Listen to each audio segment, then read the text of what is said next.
रूस हमले को लेकर बहुत बड़ी जानकारी है। कीव में बहुत बड़ा अटैक हुआ है। रूसी सेना ने यूक्रेन में 86 ड्रोन दागे हैं। यूक्रेन ने 71 ड्रोन गिराने का दावा किया है। हमले में 6 यूक्रेनी नागरिक भी मारे गए हैं।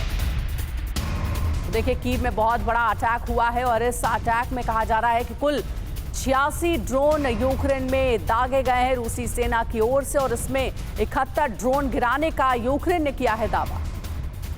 अमेरिका के एक फैसले से यूरोप में तबाही का सबसे विध्वंसक दौर शुरू हो सकता है। अगले हफ्ते यूक्रेन के राष्ट्रपति वोलोदिमीर ज़ेलेंस्की अमेरिका दौरे पर जा रहे हैं, जहां उस विध्वंसक फैसले पर मुहर लग सकती है। अगर एक बार यूक्रेन को लॉन्ग रेंज मिसाइल मिल गई तो रूस में बारूदी ज़लज़ला आ जाएगा। लेकिन रूस ने भी तैयारी शुरू कर दी है। अगर यूक्रेन ने लंबी दूरी के हथियारों से हमला किया तो रूस यूक्रेन को तो खाक में मिलाएगा ही, साथ ही दूसरे नाटो देशों पर भी हमला कर सकता है, जिसमें उसका टारगेट नंबर 1 होगा अमेरिका। रूस का अल्टीमेटम है कि वो यूरोप से लेकर मिडिल ईस्ट तक अमेरिकी सैन्य ठिकानों को बर्बाद करने के लिए 83 साल पहले हुए पर्ल हार्बर अटैक से भी भयानक हमलों की सीरीज को अंजाम देगा। यार्ड्स की तैनाती हो चुकी है। साइलो को अलर्ट मोड पर डाल दिया है।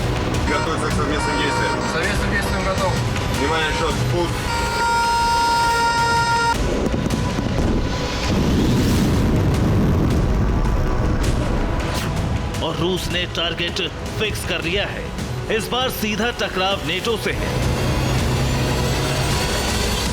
इसीलिए पुतिन नेटो के नंबर 1 सदस्य अमेरिका के गुरूर को तोड़ने के लिए ब्लूप्रिंट तैयार करने में लगे हैं।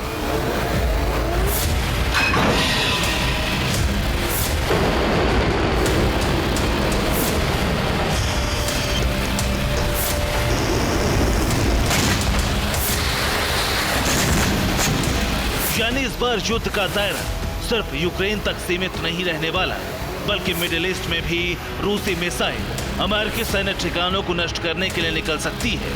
ऐसा हुआ तो महायुद्ध को कोई नहीं रोक सकता।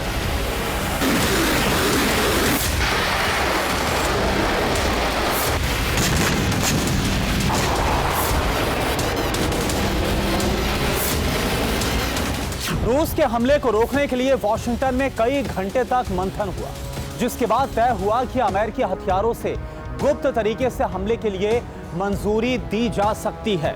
हालांकि नाटो ने लॉन्ग रेंज हथियार देने और नाटो देशों के हथियारों से हमले की घोषणा नहीं की है, लेकिन इतना तय है कि यूक्रेन तक ये खेप पहुंचाई जा रही है।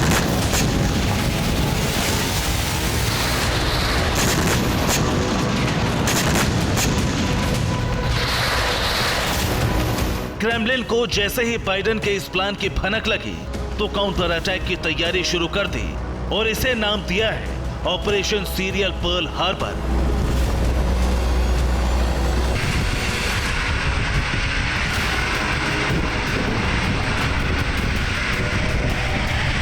यानी रूस अब पर्ल हार्बर की तरह दुनिया भर में अमेरिकी ठिकानों पर हमले करेगा। द्वितीय विश्व युद्ध के वक्त जापान ने अमेरिकी मिलिट्री बेस पर्ल हार्बर पर हमला करके अमेरिका को बैकफुट पर धकेल दिया था, जिसके बाद अमेरिका ने जापान पर परमाणु हमला करके बदला लिया था।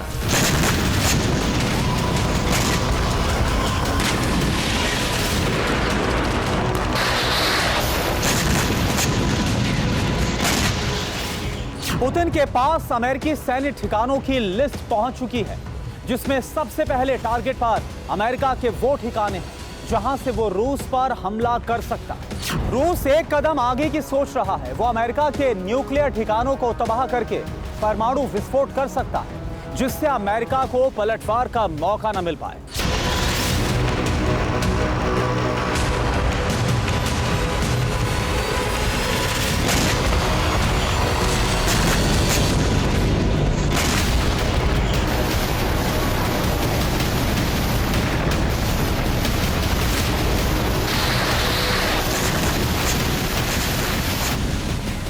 यानी रूस एक तरफ यूरोप में नाटो ठिकानों पर हमले कर सकता है, दूसरी तरफ मिडिल ईस्ट में सैन्य ठिकानों पर ईरानी प्रॉक्सी को हथियार देकर हमले करा सकता है।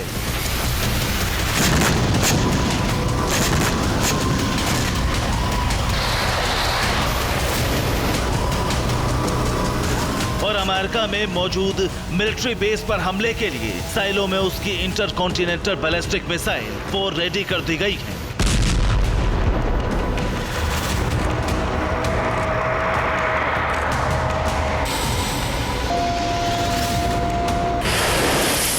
अगले हफ्ते जेलेंस्की और बाइडेन की मीटिंग होनी है। जेलेंस्की अमेरिका जा रहे हैं, जहां संसद को संबोधित करेंगे। President of the Ukraine.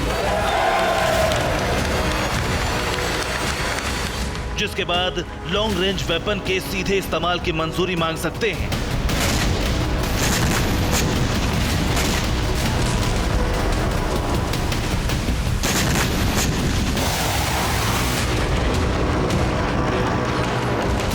हालांकि अभी तक अमेरिका खुलकर लंबी दूरी के हथियार देने की बात नहीं कर रहा। हो सकता है रूस के कड़े रुख के बाद कदम पीछे खींच लिए हों, लेकिन इतना तय है कि अमेरिका एक बड़े प्लान पर काम कर रहा है, जिसमें वो यूक्रेन को मोहरा बनाकर रूस में तबाही का सपना पाले हुए है।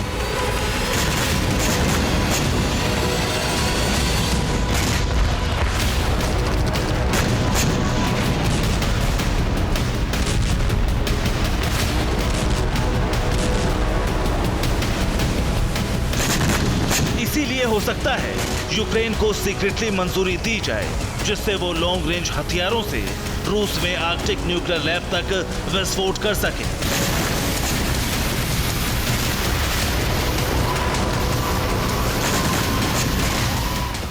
रूस ने यूरोप में अमेरिका के सीक्रेट परमाणु ठिकानों को टारगेट कर लिया है। सबसे पहले रूस पोलैंड के वॉर्सो एटमी बेस को निशाना बना सकता है। कुछ महीने पहले ही अमेरिका ने यहां न्यूक्लियर मिसाइल तैनात की है।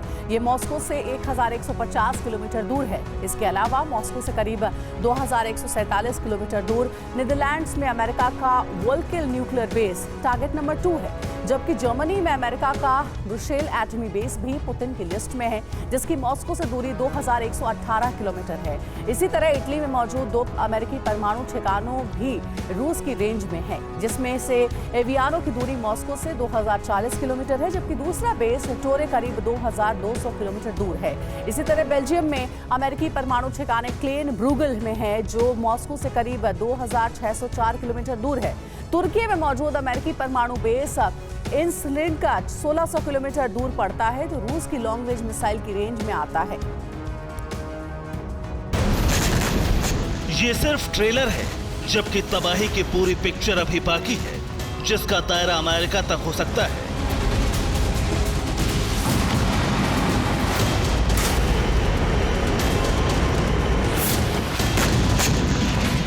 जैसे ही इस बात का अंदेशा रूस को हुआ कि यूक्रेन को लॉन्ग रेंज हथियारों से हमले की मंजूरी मिलने वाली है, वैसे ही क्रेमलिन की तरफ से धमकी दी गई। प्रेसिडेंट पुतिन ने पहले भी कहा है कि अगर पश्चिमी देशों के हथियारों से रूस के भीतर हमला हुआ तो रूस को उन देशों पर हमले का अधिकार मिल जाएगा, फिर तबाही कोई नहीं रोक पाएगा।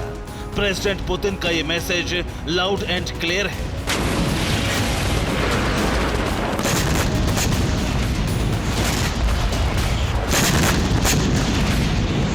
पिछले साल मई में ब्रिटेन ने सबसे पहले लॉन्ग रेंज हथियार देने की बात उठाई थी, जिसके बाद फ्रांस ने इसका समर्थन किया था। तब जाकर अमेरिका ने ATMS मिसाइल यूक्रेन भेजी, जिसकी रेंज 305 किलोमीटर है।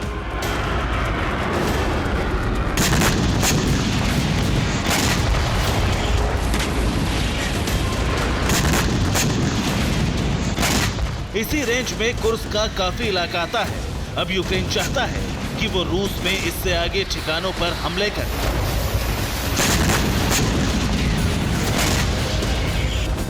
इसीलिए जेलेंस्की का अमेरिकी दौरा काफी अहम है। आज से ठीक एक हफ्ते पहले कीव दौरे पर अमेरिका के विदेश मंत्री एंटनी ब्लिंकन और ब्रिटेन के विदेश मंत्री डेविड लैमी पहुंचे थे। उन्होंने कीव को लॉन्ग रेंज मिसाइल देने पर सहमति जताई थी। अब उसी फैसले पर फाइनल मोहर वॉशिंगटन में लग सकती है। हालांकि ब्रिटिश प्रधानमंत्री स्टारमर ने अमेरिकी प्रेसिडेंट जो बाइडेन से मुलाकात के बाद बयान दिया, यूक्रेन को लंबी दूरी के हथियार पर अभी फैसला नहीं हुआ है। ब्रिटेन चाहता है रूस के हमले को रोकने के लिए ये मुद्दा पहले संयुक्त राष्ट्र महासभा में उठाया जाए।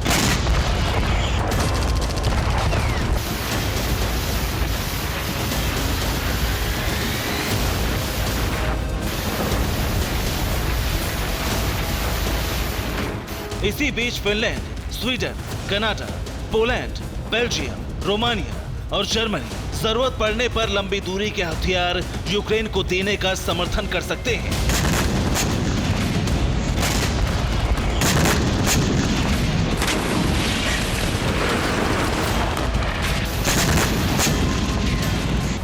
उधर रूस की बौखलाहट बढ़ती जा रही है क्योंकि क्रेमलिन का दावा है कि चोरी छुपे यूक्रेन को लॉन्ग रेंज हथियार दिए जा रहे हैं। इसका सीधा मतलब है कि मंजूरी मिल चुकी है। इसीलिए रूस ने अपने 2 टोही विमान अलास्का तक भेजकर जासूसी करवाई, जिससे हथियारों की सप्लाई की निगरानी की जा सके।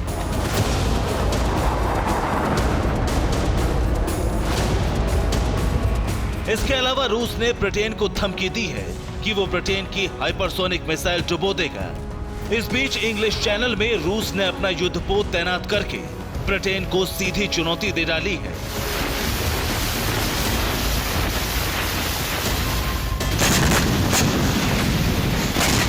यानी रूस नेटो से टकराव का ऐलान कर चुका है, जिसमें मिडिल ईस्ट में ईरानी प्रॉक्सी से वो पहला हमला अमेरिकी सैन्य ठिकानों पर करा सकता है।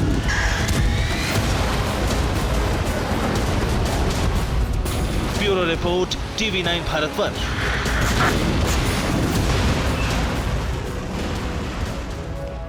तो कीव में रूसी हमले से जुड़ा एक अपडेट आपको बता दें। कीव में एनर्जी ठिकानों पर भी हमला हुआ है। हमले के बाद 2 पावर स्टेशन में आग लग गई है। तो देखिए, बताया जा रहा है बड़े हमले में 2 पावर स्टेशन में आग लग गई, जिसकी वजह से बिजली जो है वो घंटों बाधित रही।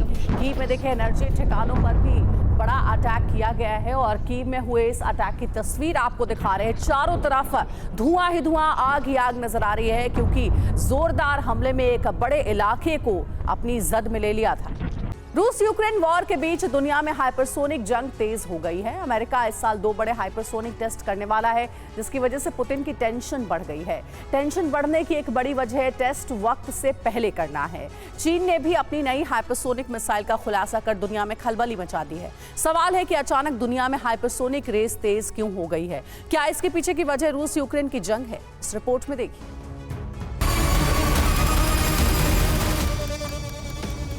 अमेरिका के फ्लोरिडा में मौजूद John F Kennedy space centre, बीते कुछ दिनों से यहां हलचल बेहद तेज है।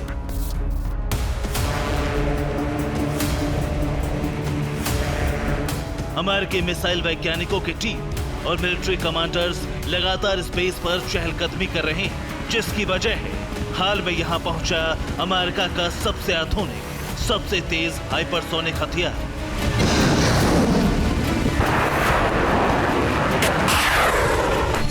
Long range hypersonic weapon.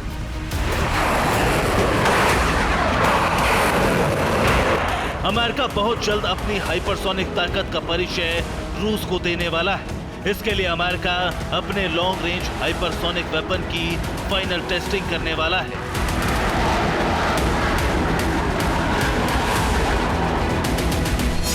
America LRHW यानी लॉन्ग रेंज हाइपरसोनिक वेपन का परीक्षण दिसंबर 2024 में करेगा। टेस्टिंग के लिए इसे 11 सितंबर को John F Kennedy space centre लाया गया है। टेस्ट सफल रहा तो LRHW को अमेरिकी सेना को सौंप दिया जाएगा।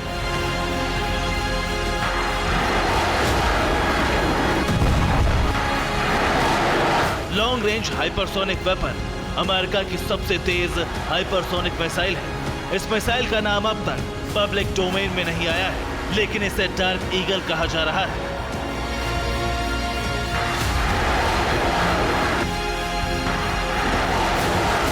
अमेरिका के इस घातक परीक्षण से रूस तक खलबली मची है। फ्लोरिडा के John F Kennedy space centre पर मची हलचल ने पुतिन की टेंशन बढ़ा दी है।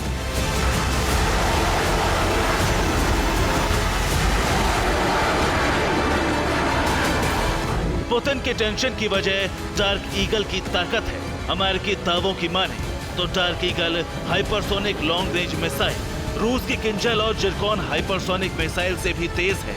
अमेरिका की नई हाइपरसोनिक मिसाइल की रेंज भी किंजल और जिरकॉन से ज्यादा होने का दावा किया जाता है।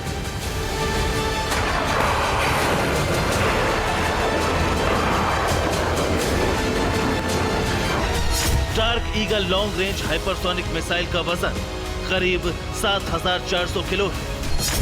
इसकी रेंज 2,275 किलोमीटर से ज्यादा होगी और अधिकतम स्पीड 20,276 किलोमीटर प्रति घंटा है।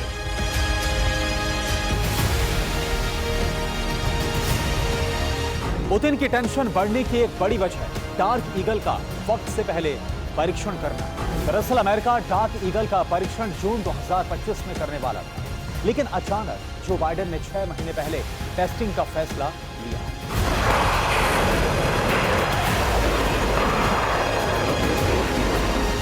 सवाल है कि अमेरिका डार्क ईगल की टेस्टिंग के लिए इतना आतुर क्यों है? बाइडेन की इस जल्दबाजी की वजह रूस का कीव पर बढ़ता बैलिस्टिक खतरा है।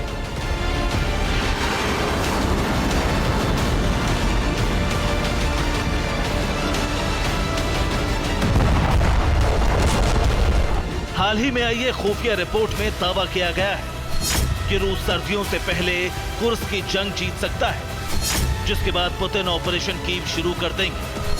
सर्दियां खत्म होने से पहले कीव पर कब्जे की तैयारी है। कीव कब्जे के आखिरी चरण में पुतिन बड़ा विध्वंस मचा सकते हैं। रूस की प्लानिंग सिर्फ हाइपरसोनिक मिसाइल से हमले की है, जिसका कोई पुख्ता जवाब अमेरिका के पास नहीं है।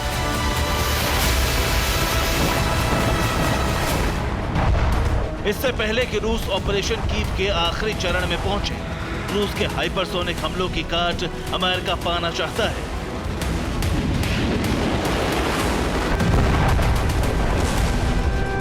दावा है कि अमेरिका सिर्फ डार्क ईगल ही नहीं, माको हाइपरसोनिक मिसाइल की भी फाइनल टेस्टिंग करने वाला है।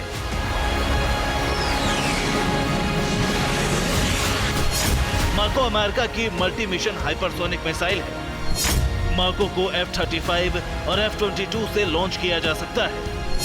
इसकी रफ्तार 6172 किलोमीटर प्रति घंटे से ज्यादा है। माको हवा से जमीन और हवा से हवा में मार करने में सक्षम है।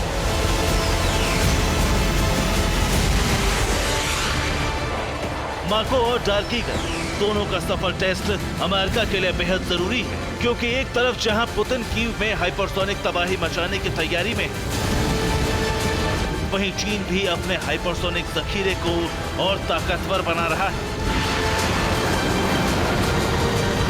चीन नई हाइपरसोनिक मिसाइल पर काम कर रहा है। दावा है कि इस मिसाइल का वॉरहेड स्टील का होगा।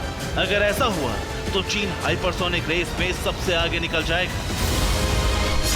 दरअसल स्टील 1200 डिग्री सेल्सियस तापमान पर पिघलना शुरू हो जाता है, जबकि लॉन्च के बाद वॉरहेड का तापमान 3000 डिग्री सेल्सियस तक जा सकता है।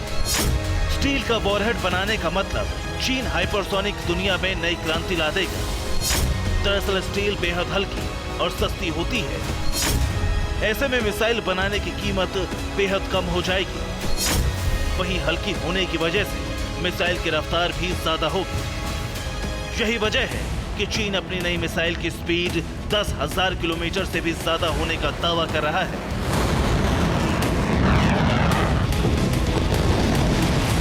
रूस पहले से ही हाइपरसोनिक मिसाइलों की रेस में अमेरिका से आगे है। अब चीन की नई मिसाइल अमेरिका के लिए खतरा बढ़ा रही है। ऐसे में अमेरिका का डार्क ईगल और माको मिसाइल का परीक्षण बेहद जरूरी हो जाता है।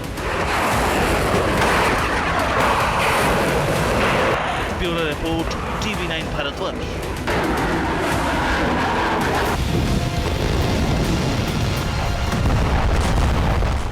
अरब में अब बहुत बड़े विनाश का गेट खुलने जा रहा है। ये गेट कोई और नहीं बल्कि हूती और हिजबुल्लाह का गठबंधन खोलने जा रहा है। हूती के 5000 लड़ाके गुप्त रूट से सीरिया पहुंच चुके हैं। हूती की ये जंगबाज सीरिया की धरती से इजराइल को दहलाने वाले हैं। इजराइल पर एक साथ 3 तरफ से वज्रपात करने की तैयारी की गई है। सवाल यही है कि आखिर इजराइल अपने अस्तित्व पर मंडरा रहे सबसे बड़े खतरे से कैसे निपटेगा। इजराइल की धरती लगातार दूसरे दिन बुरी तरह से दहल गई।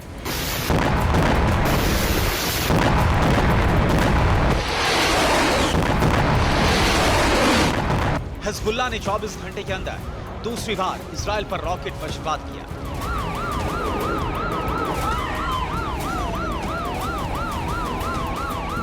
उत्तरी इजराइल में एक के बाद एक कई धमाके हुए और इसी के साथ विनाश की बड़ी आग भड़क गई। हिजबुल्लाह के हमले के बाद कई कारें धू-धू कर जल गई। गैलीली में हिजबुल्लाह ने 5 ड्रोन दागकर तबाही मचाई।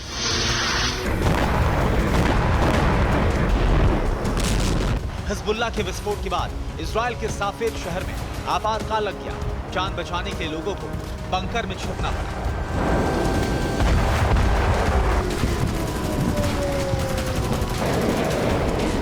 हिजबुल्लाह ने सबसे विध्वंसक हमले आईडीएफ के सैन्य अड्डों पर किए। करीब 1 दर्जन सैन्य ठिकानों पर रॉकेट की बरसात की गई।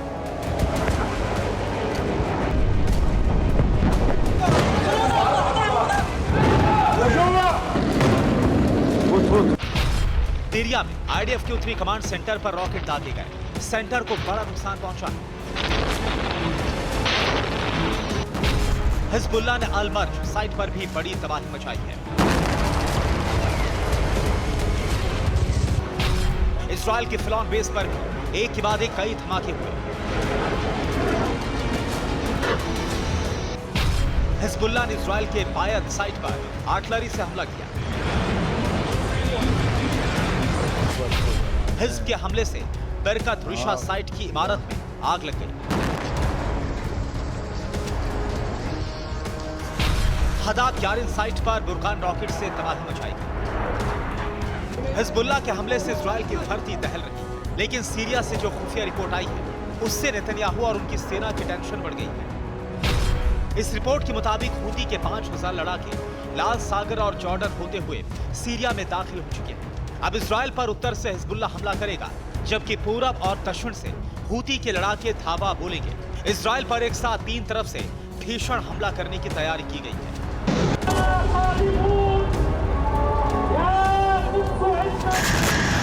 रिपोर्ट के मुताबिक हूती के लड़ाके गुप्त रूट से सीरिया में तब दाखिल हुए जब हिजबुल्लाह के हमले में इस्राइल की सेना बुरी तरह से उलझी हुई थी। माना जा रहा है कि हिजबुल्लाह ने हूती लड़ाकों को सीरिया में घुसपैठ करवाने के लिए ही कई दिनों से इस्राइल में भीषण हमला कर रहा था।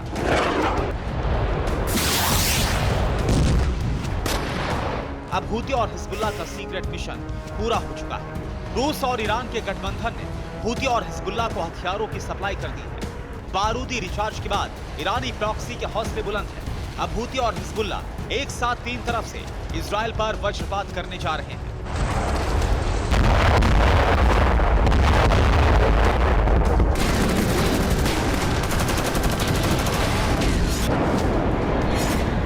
ये वो हमला होगा जिससे इजराइल अकेले दम पर नहीं निपट पाएगा। अगर सुपर पावर अमेरिका की सेना ने जवाबी कार्रवाई नहीं की तो इजराइल का दहन तय है। Bureau report, TV9 Bharatvarsh. Putin की प्राइवेट आर्मी वैगनर अब और भी खतरनाक होने जा रही है। प्रिगोजिन के बाद वैगनर को नया चीफ मिलने जा रहा है। इसके बाद पुतिन की ये सेना कीव की तरफ कूच कर सकती है। कुर्स्क में तेजी से आगे बढ़ती यूक्रेन आर्मी अब सरेंडर करने के लिए मजबूर है। जेलेंस्की के जवान अपने टैंक, गोला बारूद छोड़कर भाग रहे हैं। कुल जमा पुतिन ने कुर्स्क की बाजी पलट कर रख दी है। सवाल है कि अचानक ऐसा कैसे हो गया। जंग पलटने की एक बड़ी वजह कुर्स्क में उतरे चेचन और वैगनर लड़ाके जो यूक्रेन की सेना को लगातार खदेड़ रहे हैं।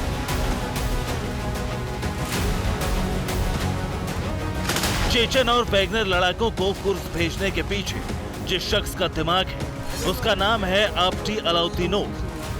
पहचान चेचन लड़ाकों की अखमत ब्रिगेड का कमांडर।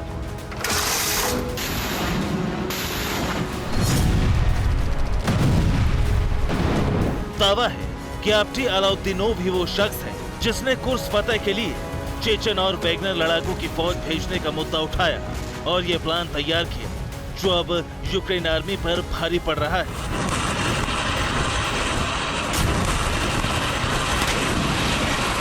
आप्टी की यही वफादारी और कुशलता अब उन्हें वैगनर का नया चीफ बना सकती है। दावा है कि आप्टी अलाउद्दीनोव को वैगनर की कमान दी जा सकती है, जिसके पीछे एक नहीं बल्कि कई वजहें हैं। आप्टी अलाउद्दीनोव चेचन लड़ाकों की अखमत ब्रिगेड का कमांडर है। आप्टी अखमत ब्रिगेड की रक्षा मंत्रालय का जिम्मा भी संभालता है।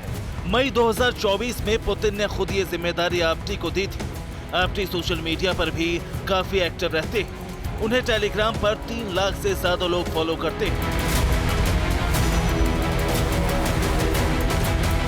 आप्टी की लोकप्रियता का अंदाजा इस बात से लगाया जा सकता है कि उन्हें अक्सर रूसी टीवी डिबेट्स में भी बुलाया जाता है। सबसे खास बात है कि उन्हें पुतिन का करीबी भी माना जाता है। वो अक्सर क्रेमलिन में मंत्रियों के संपर्क में रहते हैं। कुर्स्क की जंग में आप्टी ने अपनी वफादारी और काबिलियत साबित भी की। यही वजह है कि प्रिगोजिन की मौत के बाद से खाली पड़ी वैगनर चीफ की कुर्सी अब पुतिन आपटी को दे सकते हैं।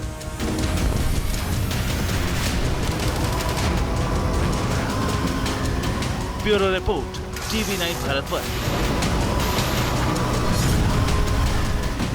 अमेरिका में राष्ट्रपति पद की उम्मीदवार कमला हैरिस नए और बड़े विवाद में फंस गई हैं। दावा किया जा रहा है कि कमला ने जिस इयररिंग्स की मदद से डिबेट में ट्रंप को मात दी, सवाल यही है कि आखिर इसका सच क्या है। अमेरिका में राष्ट्रपति पद के उम्मीदवार डोनाल्ड ट्रंप और कमला हैरिस के बीच पहली टीवी डिबेट हुई, जिसमें कमला हैरिस के इयररिंग्स को लेकर बड़ी बहस छिड़ गई।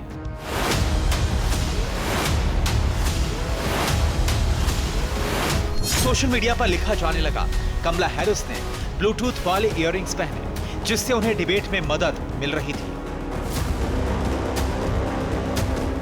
इसके बाद इस मुद्दे को लेकर इंस्टा, एक्स और फेसबुक पर मीम भी बनने लगे। कई तरह के पोस्ट भी सामने आए। हमें शक है इयररिंग्स में ऑडियो ट्रांसमीटर है। सफेद मोती वाले इयररिंग्स पर संदेह करना जरूरी है। अब समझ में आया कमला इतनी अच्छी डिबेट कैसे कर रही थी। दरअसल ये मुद्दा एक नेटिजन के पोस्ट से शुरू हुआ। उसने एक नोवा H1 ईयरफोन का स्क्रीनशॉट के साथ शेयर किया, जिसमें साथ में कमला हैरिस के इयररिंग्स को लगाकर लिखा स्मार्ट इयररिंग्स। अब इसके बाद सोशल मीडिया पर बहस छिड़ गई कि कमला हैरिस को डिबेट के दौरान ईयरपीस जो इयररिंग्स की तरह दिखते हैं उससे लगातार निर्देश मिल रहे थे। हालांकि कमला समर्थकों ने इसे उनके खिलाफ कैंपेन बताया है, जबकि कुछ ने कहा कि इयररिंग्स नोवा H1 के नहीं बल्कि टिफेनी ब्रांड के हैं जो सिर्फ इयररिंग्स बनाती है। हालांकि इसके बाद कई तरह के फैक्ट चेक भी हुए, जिसमें सामने आया कमला हैरिस सफेद मोतियों वाला इयररिंग्स पहले कई बार पहन चुकी है। यहां तक कि बाइडेन के इलेक्शन कैंपेन में भी इसी इयररिंग्स को पहनकर गई थी। एक न्यूज एजेंसी ने अप्रैल में उनके इयररिंग्स के साथ तस्वीर भी जारी की। अप्रैल के बाद मई, फिर जून और जुलाई में भी अलग अलग कार्यक्रमों में उन्होंने इस इयररिंग्स को पहना था।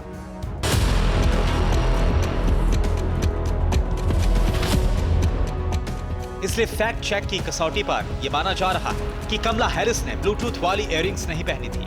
उसमें कोई ऑडियो डिवाइस नहीं था। हाँ, इतना जरूर है कि सफेद मोतियों वाला इयररिंग्स अमेरिका में एक फैशन सिंबल जरूर बन चुका है। Bureau report, TV9 Bharatvarsh. तो रूस के हमले के बाद सिर्फ कीव ही नहीं दहल रहा है, बल्कि पूरा यूक्रेन भस्म हो रहा है। रूसी सेना ने अब उत्तर कोरिया और ईरान के मिसाइलों से विध्वंसक हमले शुरू कर दिए हैं। रूस के मिसाइल हमलों में यूक्रेन के सैन्य ठिकाने, हथियार गोडाउन, एनर्जी ठिकाने और एयर डिफेंस सिस्टम ध्वस्त होते जा रहे हैं। रूस के हमले के बाद यूक्रेन के 6 शहरों में आपातकाल लग गया है। सवाल यही है कि आखिर 24 घंटे के अंदर ही रूस ने बारूदी प्रलय का यह सिलसिला क्यों शुरू कर दिया? इसके पीछे पुतिन और उनकी सेना का मकसद क्या है?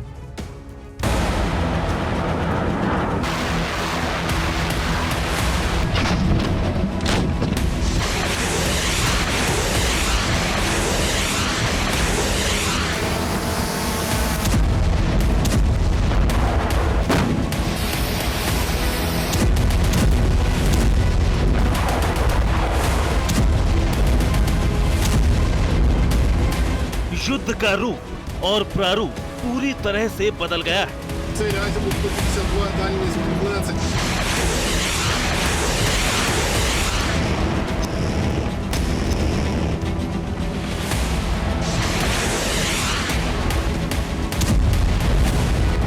रूस यूक्रेन युद्ध अब बहुत ही भयावह हो गया है।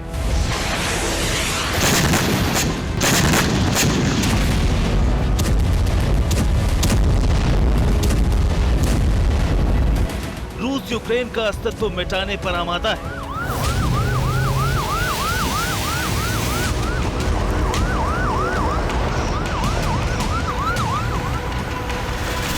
यूक्रेन अपना वजूद बचाने के लिए पलटवार कर रहा है।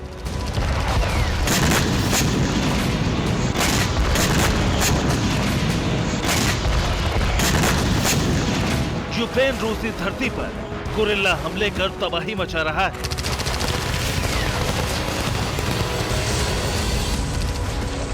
तो रूसी सेना युद्ध भूमि में अब उत्तर कोरिया और ईरान की बैलिस्टिक मिसाइलों का प्रयोग कर रही है।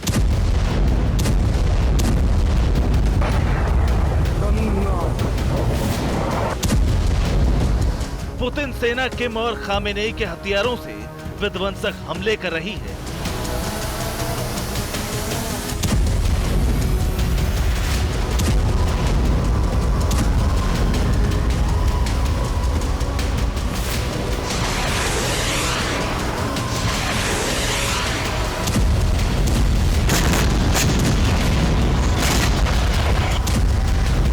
और इसी के बाद युद्ध सबसे खतरनाक दौर में प्रवेश कर गया है। यूक्रेन की धरती पर रूसी फौज के हमले हर बीतते दिन के साथ और भी तेज होते जा रहे हैं। रूसी सेना अब उन हथियारों से तबाही मचा रही है जिनकी काट यूक्रेन के पास नहीं।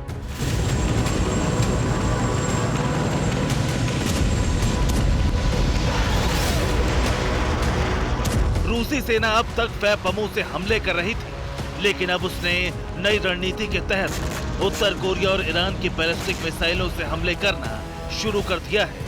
ये मिसाइलें जहां भी गिर रही हैं, उस जगह को शमशान बना दे रही हैं।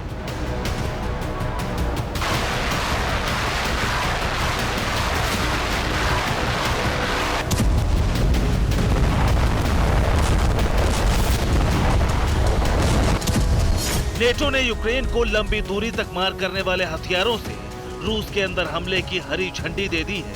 लिहाजा अब रूस अपने हथियारों को नेटो से सीधी जंग के लिए बचा रहा है। रूस ने मित्र देशों से हथियार आयात कर यूक्रेन में तबाही का नया और भयावह सिलसिला शुरू कर दिया है।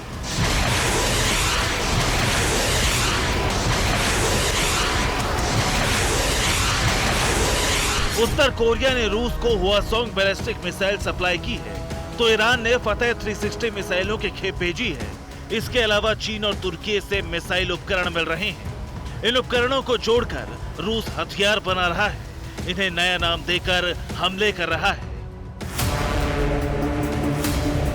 हथियारों की डील करने के लिए पुतिन ने रूसी सिक्योरिटी काउंसिल के सेक्रेटरी सरगेई शोइगु को उत्तर कोरिया की राजधानी प्योंगयांग भेजा है। शोइगु ने उत्तर कोरिया के शासक किम जोंग से मुलाकात की। माना जा रहा है उत्तर कोरिया ने मिसाइलों की नई खेप सप्लाई करने की सहमति दे दी।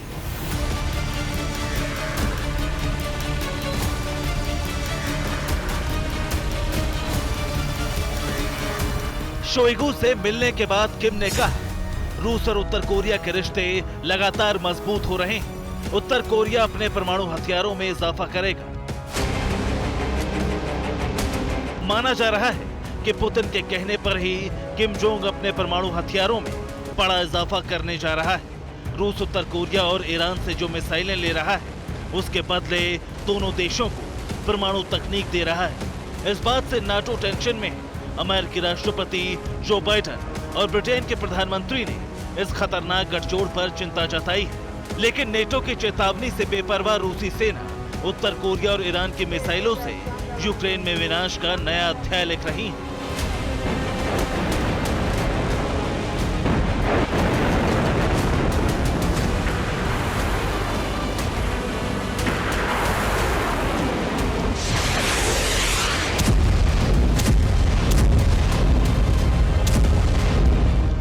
रूसी सेना कीव की तरफ कितनी तेजी से कूच कर रही है वो आप तब समझेंगे जब 2 महीने में यूक्रेन की धरती पर कब्जे की रफ्तार देखेंगे। 15 जुलाई तक रूसी सेना यूक्रेन में हर 5 स्क्वायर किलोमीटर की रफ्तार से आगे बढ़ रही थी। 15 अगस्त को ये रफ्तार बढ़कर हर दिन 11 स्क्वायर किलोमीटर हो गया। 30 अगस्त तक रूसी सेना हर दिन यूक्रेन के 28 स्क्वायर किलोमीटर भूभाग पर कब्जा कर रही थी। 14 सितंबर यानी कि आज आई रिपोर्ट के मुताबिक इस वक्त रूसी सेना हर दिन 74 स्क्वायर किलोमीटर के इलाके पर कब्जा कर रही है। कल की ये रिपोर्ट है और इस लिहाज से देखें तो रूसी सेना हर घंटे 3 स्क्वायर किलोमीटर की रफ्तार से कीव की तरफ बढ़ रही है।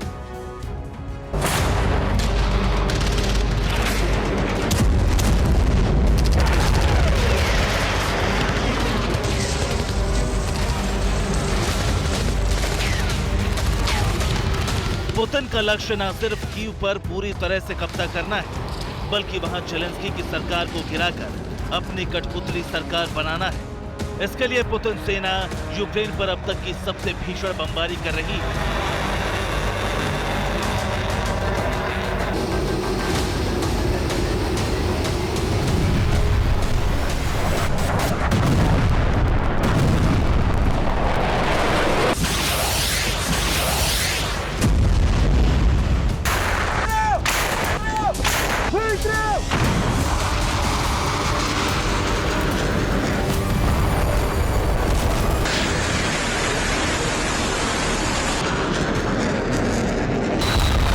कीव में रूसी सेना ने 26 ड्रोन दागे। हमले में सरकारी इमारत तबाह हो गई। बुलहेदर में रूस ने कोयले की 3 खदानों पर जबरदस्त हमले किए। अटैक के बाद खदानों में आग लग गई। डोनेत्स्क में भीषण हमला कर रूस ने 3 इलाकों पर कब्जा कर लिया। लुहांस्क में भी रूसी सेना को बड़ी बढ़त मिल गई। पोक्रोवस्क में रूसी सेना ने एक और पुल को तबाह कर दिया। पोक्रोवस्क में रूसी फौज बहुत तेजी से कब्जा जमाती जा रही है। ओडेसा में रूस ने ड्रोन से धावा बोला। हमले में 6 इमारतें तबाह हो गई। मिकोलेव में रूसी हमलों की वजह से 3 लोगों की जान चली गई। जमीन और हवा से विस्फोट कर रूसी सेना यूक्रेन की धरती को इसी तरह दहला रही है। भीषण हमले करते हुए रूस की सेना कीव की तरफ बढ़ रही है।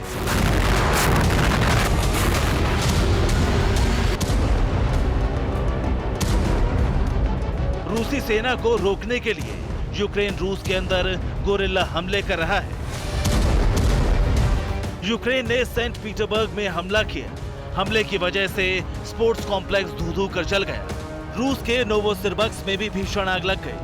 आशंका है कि ये आग यूक्रेन के हमलों की वजह से लगी। मारियोपोल में यूक्रेन ने रूस के हथियार गोदाम को तबाह कर दिया। मारियोपोल में यूक्रेन ने रूस के हथियार गोदाम को तबाह कर दिया।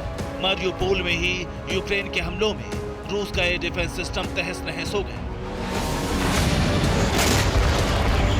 यूक्रेनी फौज रूस के अंदर बड़े हमले कर कीव की तरफ बढ़ रही रूसी सेना को रोकने की कोशिश कर रही है, लेकिन रूसी फौज की रफ्तार कम नहीं हो रही। कीव मिशन की गति हर बीतते दिन के साथ बढ़ती जा रही है।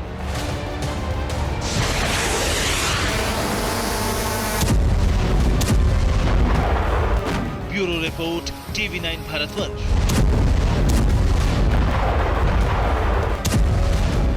और कीव में रूस के हमले से जुड़ी बड़ी खबर है। हमले में यूक्रेन का एयर डिफेंस ध्वस्त कर दिया गया। कीव में तैनात 2 पैट्रियट तबाह हो गए हैं। कीव में रूस के हमले से जुड़ी यह खबर आपको दे रहे हैं। हमले में यूक्रेन का एयर डिफेंस ध्वस्त हो गया है, ये जानकारी मिल रही है। बताया जा रहा है कि कीव में तैनात 2 पैट्रियट तबाह हो गया।